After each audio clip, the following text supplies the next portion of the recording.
environmental policy analyst Dawar Butt. Dawar, thanks so much for your time. Do you know if the waters are receding anywhere in Pakistan? So we right now know that in the northern province, which was flooded a week back, the high flood has passed on, and it's in the southern province of Sindh right now.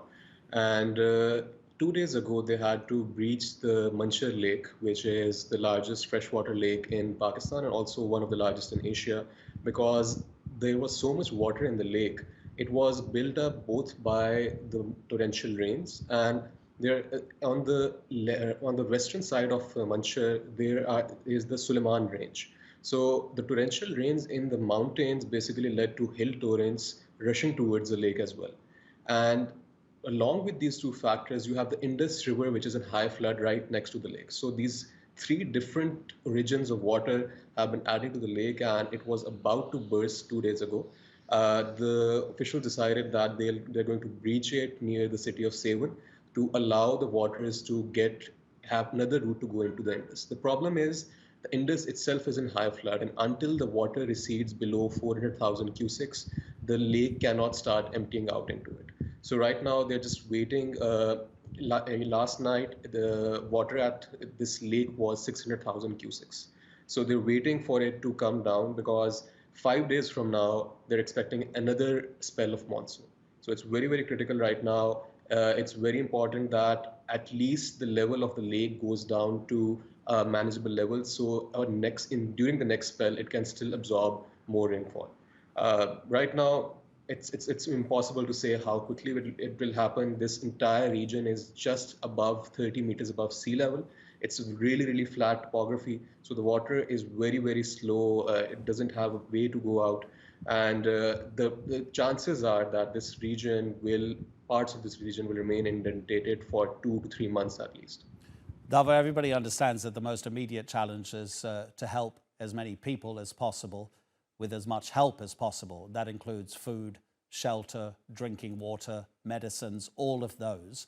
But in terms of the recovery operation, I mean, what's the impact here? How long is it going to take regarding the impact on humans, but also the impact on land? Can land like this recover quickly enough for agricultural products to be planted again? So much has been lost already. Unfortunately, we don't see it recovering that soon. During the winter, you have to plant the wheat crop over here.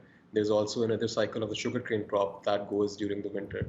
And during the 2010 floods, it took at least 4 months for it to clear out, and several regions did not see crops going to the ground. And the 2010 floods were riverine floods, so it was just the regions around the river that were flooded. This time, the torrential rains have flooded inland areas, and these areas were previously not flooded. People have not seen floods in these areas, and that's why you keep on hearing from the locals that they've never seen it in their lifetimes. Of course, there are people near the river who have seen floods. This is very new for everyone else. This is very new for us. The government does not really have an idea to how to get rid of it. So chances are the next season's crop will not be sown. So it's not just crop losses immediately, it's the next crop that is going to be lost as well. So livelihoods impacted. And in this region, particularly the Manchar Lake, a lot of the villages are fishermen villages because the lake is so huge that these are commercial and subsistence farmers of fish that live around the village. So it's crops, it's fish, it's livestock. The entire rural economy has been devastated right now. Yeah, obviously, because the economy is obviously interconnected. The fisherman catches the fish, sells the fish, gets the money, feeds his family with that money. Dawar, regarding your speciality, is it worsened, the effect of the monsoon rains this season, apart from the quantity of water that's fallen, because the extreme drought that came before it? We had drought, so dry land, and then lots of water falling on dry land. So you're right about that. This region actually, just in May, the water levels were so low that the government had to stop releasing water from the barrages, and only domestic drinking purpose water was being released. So it was a huge, huge dry spell. For 2 months, we have a heat wave over here. And the recent literature that is coming out right now actually blames the heat wave in a way.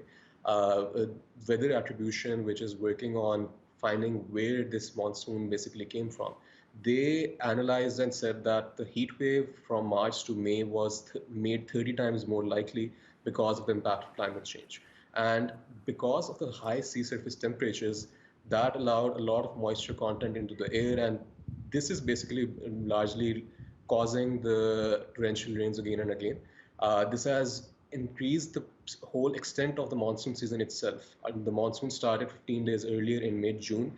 It's still not ended, and the forecast is that it will go on till the end of October. Now, this is very, very new for Pakistan. We only have monsoon in July and August. So definitely the drought, the heat wave, this is interconnected. A lot of it going is being blamed, and it is being rightly blamed on the warming that is happening on the planet itself. And the way the monsoon has drastically changed, this also shows you of signs of things to come. That the monsoon in the future will similarly will not follow the patterns it has followed over the last many Right. centuries. Dawar, thank you so much indeed for your time. Really, really instructive to hear your analysis. Dawar Butt in Karachi.